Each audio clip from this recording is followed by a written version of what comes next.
Hello and welcome to the review series you yearn, called Atop the Fourth Wall, where bad comics burn. Why am I speaking entirely in rhyme? Just be patient, my friends, I'll explain in due time.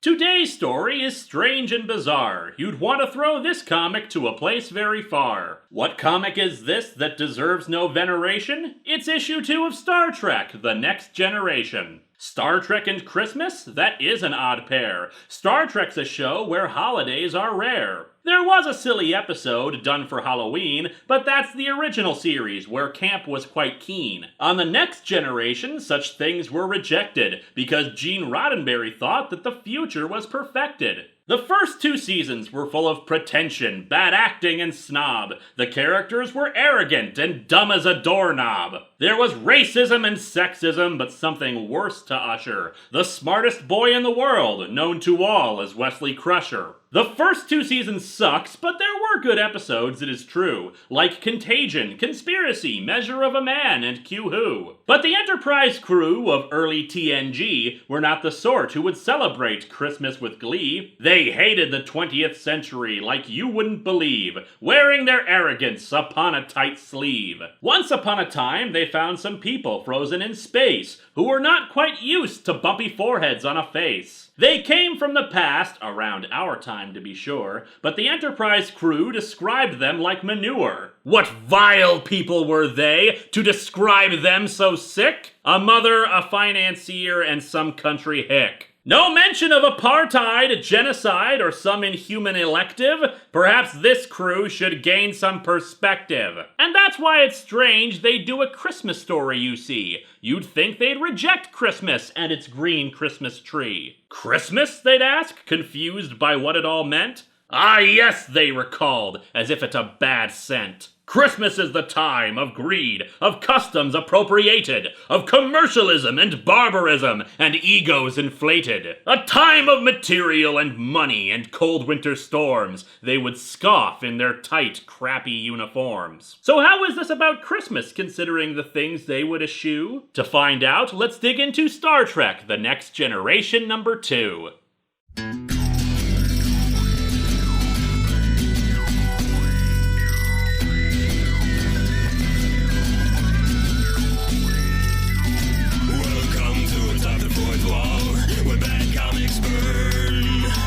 Linkara's gonna teach you all a lesson you won't learn. Brodsky, you're not the smartest. Life out, you're not an artist. Anyone who's had a bad comic published, it could be your turn.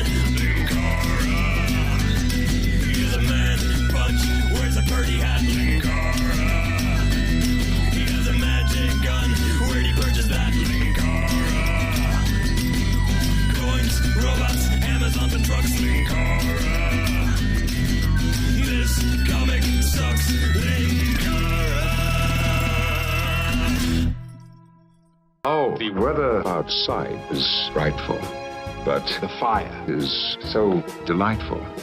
And since we've no place to go, Our cover is okay from a composition point of view, but the artwork, well, everything's a bit askew. There's a Christmas tree there that is curved near the top, but beneath it there's Wesley, who has taken a flop. Tasha Yar is there with her hands behind her back, and for some reason her legs have gone all off track. They're on either side of a guy that does hold her, but her body is curved as if he means to fold her. His gun is huge and in a shape that's not proper.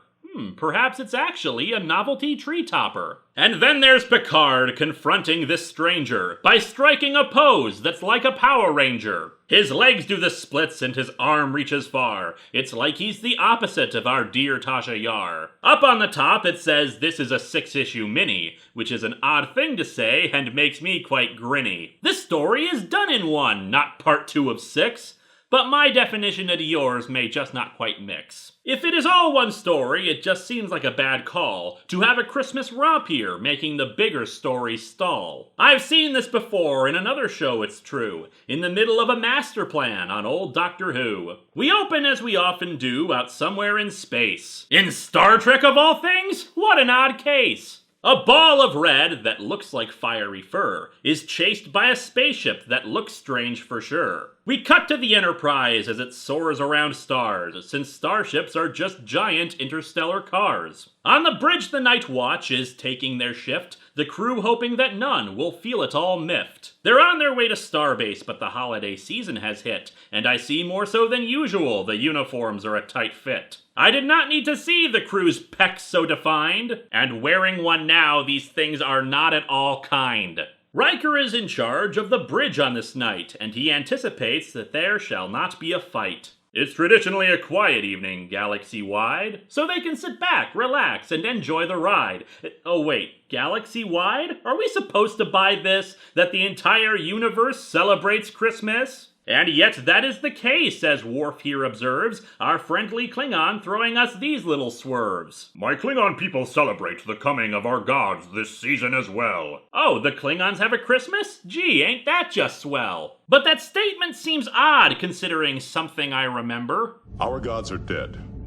Ancient Klingon warriors slew them a millennia ago. Well, I bet that makes for an awkward December. Picard doesn't like parties, but feels he must make an appearance. Being Star Trek, it's not Jesus he worships, but non-interference. As Picard, Geordi, Data, Troy, and Yar all head to a soiree, something new comes in for those who must stay. They detect an alien ship and they send out a hail, hoping the aliens are also fans of wassail. But the ship is hit by the red thing from before, making them lose power for a second or four. Picard is nervous about this, but Troy puts his fears at bay. He must be at the party, or the crew's fears will hold sway. And what comfort that shall be for those who hear the news that while the ship was in danger, the captain sipped booze. Riker extends greeting to the alien ship and their captain named Bronder, but something about this captain does make me ponder. There's something about him.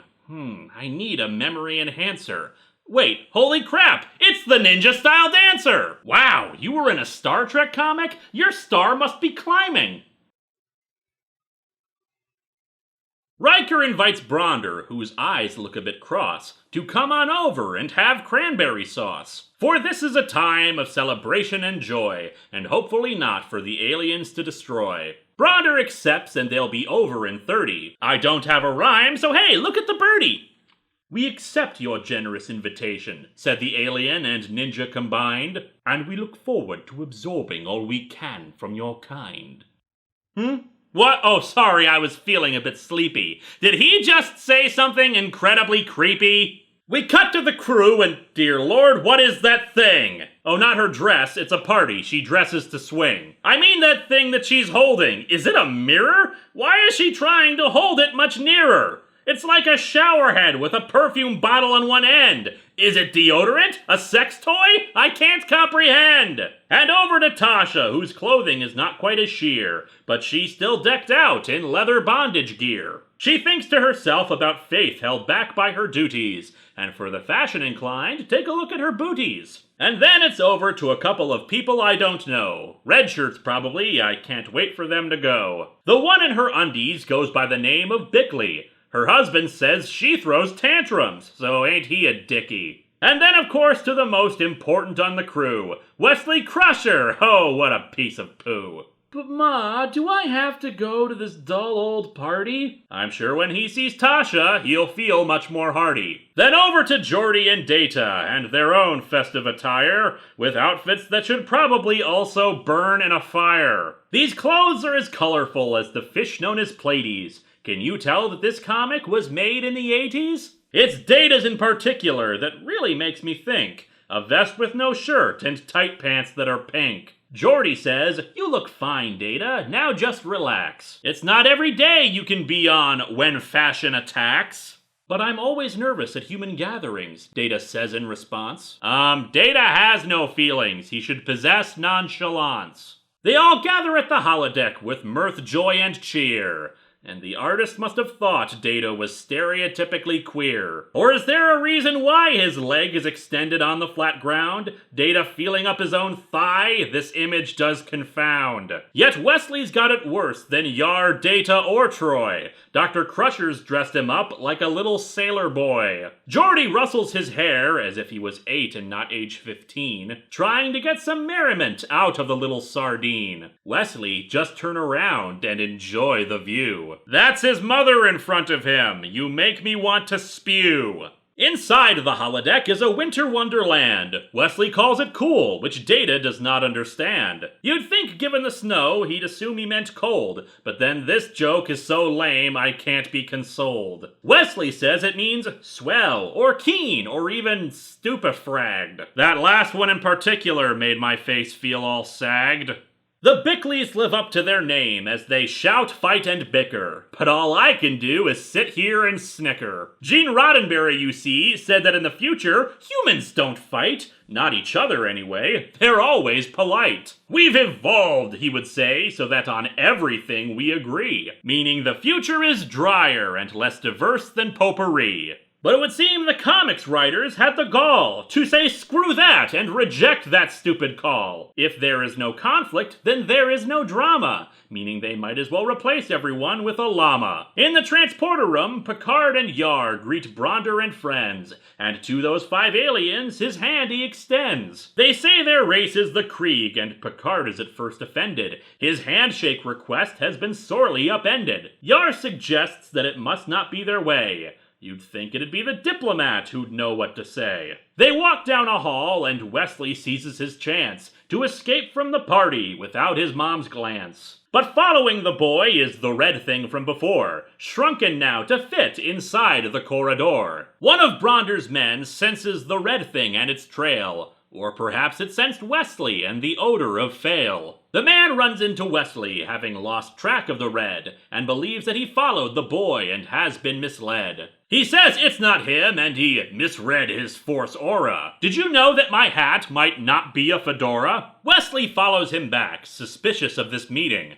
I suspect that soon Wesley will receive a beating. Although I am more suspicious of the artwork on this man. Of confused proportions and spines, I'm not a fan. His arm is extended completely behind him, in an uncomfortable way, even for a hind limb. The way his clothes work is the same on either side, and for a moment I felt quite a bit terrified. His head appeared, and I don't mean to displease, to have been spun around 180 degrees. Wesley wonders why he was allowed to walk off on his own, and goes to the captain to complain and to moan. The captain, you see, is holding an invisible cup, while he tells Wesley to kindly shut up. But Wesley explains the whole thing to Picard, who asks Bronder about this particular regard. Bronder tries to say they're looking for something odd, and the way he explains makes it sound like it's God. Aren't we all searching for that entity? Wait, are you Lord Vice? Is that your identity? The one we try to model all our actions after. The actions I make are about causing laughter. Does that mean I model myself on Louis C.K.? Or perhaps it's more probably MST3K.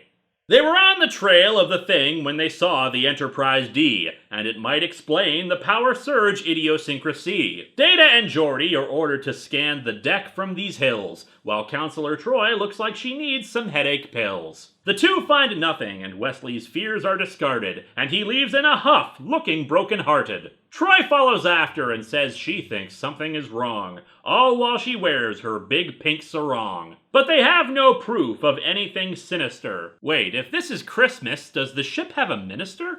One of the aliens followed after Troy and Wesley, and now he is feeling more than a bit testy. You woman, you have sensed the power, as we did. It's hard to rhyme with dialogue, so something she squid. Because we are here to take the spirit from you. They're here to steal Christmas, or did I misconstrue? On the bridge there is an officer who is named Scooch. If this keeps going on, I'm gonna need some more hooch. Scooch tells Riker that there is an energy drain, and it's caused by the aliens. How inhumane. The power goes out again, killing the light, allowing little Wesley to put up a fight. He knocks the alien over, rendering him dazed, so that Troy can read his mind.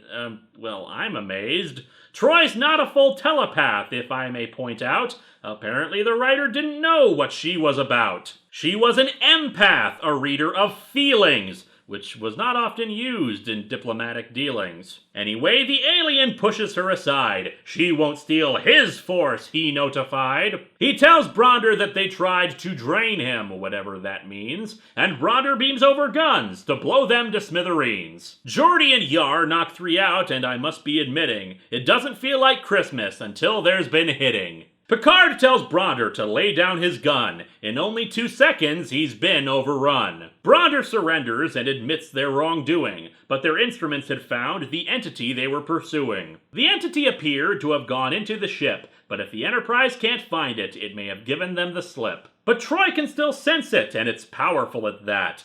And then Geordi tosses a guy like a dead rat. Suddenly, the red thing flies from the chest of the android. Why did it do that? Maybe it was paranoid. Geordi's visor sees it better than anyone else can, and to him it resembles a skinny old man. With this, Bronder and the Krieg reveal their true appearance, and it's at this point where we lose all coherence. We knew they were green, but look at their hair. This comic truly is something extraordinaire. And now you see why I've been rhyming in a pinch. Our enemy this time is none other than the Grinch.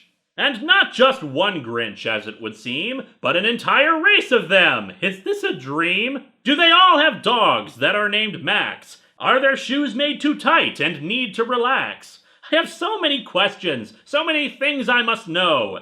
But those must wait, for we need to get on with the show. The shirtless Grinches approach the Spirit, and Picard calls this strange. Captain, you don't know the half of it. My mind must rearrange. The Spirit is invisible to all but Geordi's vision. His visor allows him to see with precision. The Spirit's shape changes, gaining more mass, and the writers have new insanity they've pulled from their ass. Does that shape look familiar with its beard and its belt? I swear that this comic will make my brain melt. If that earlier revelation didn't give you pause, just remember the Grinches are hunting Santa Claus. The Spirit attacks Bronder, going for his chest, I would say. It seems the Grinch's heart was smashed 3 times that day. The Spirit leaves Bronder, and Picard orders Geordi and Yar to pursue, but Data insists that they not follow through. He says it spread something wonderful when with him it was in. If he was not an android, he would certainly grin. Another Grinch wants to follow the Spirit himself, looking kind of like an oversized, hairy green elf. Bronder stands up and tells the other to give it a rest. After all, he's nothing more than an invited guest. Picard briefly wonders if this is some kind of trick, but Bronder seems done with being a prick. Captain, it was wonderful, Bronder does proudly proclaim, and that is a statement that I could never disclaim. Just look at that smile all over his face. That is the look of utter calm and grace. Bronder orders his ship to let them have power, still giving off his reverent smile and or glower. Geordi and the Grinches lead the search for Santa Claus, exploring other Christmas parties that would make us all pause. One party has people standing on their heads. I'm starting to think that I have gone off of my meds. Another has more green aliens in skimpy bikinis. Running out of rhymes again, so here are some beanies.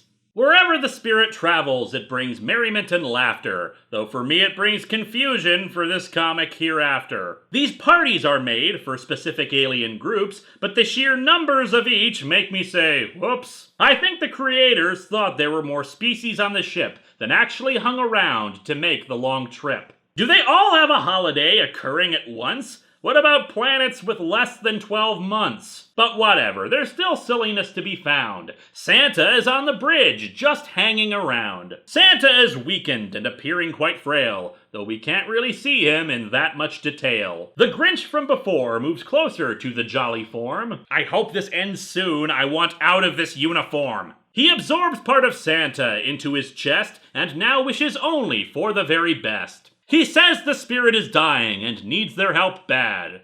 Data says it needs love. This plot point is bad. It is ridiculous and stupid for reasons aplenty, although admittedly that number is a bit less than 20. The suggestion comes from Data, just for a start, who, to use an analogy, possesses no heart. He does not understand the feeling called love, and would sooner suggest throwing a dove. On top of that, Santa created joyous attitudes. How can he be saved by the thing he exudes? It's all rather silly, but by this point it's normal. We have alien Grinches and Santa's paranormal. Riker looks at this scene with confusion and fear, asking, what the hell's going on around here? It seems even the captain believes in this spiritual clause. Why has he done so?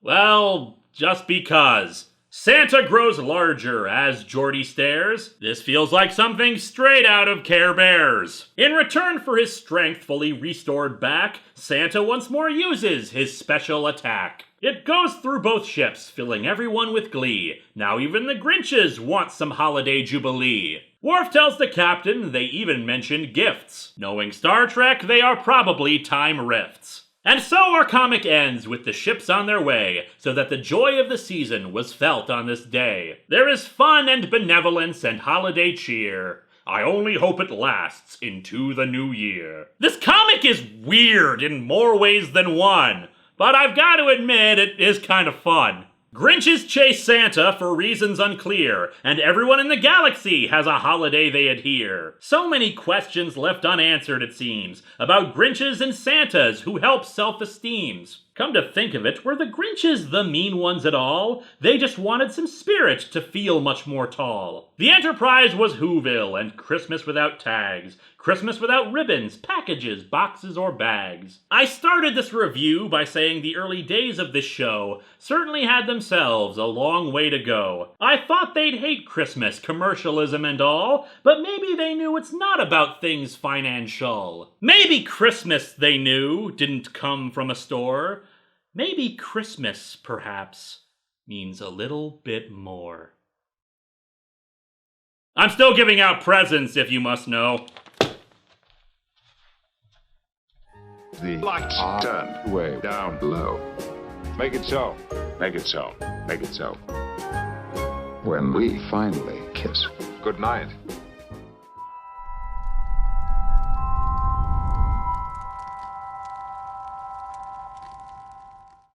Ha! One more rhyme before you all go.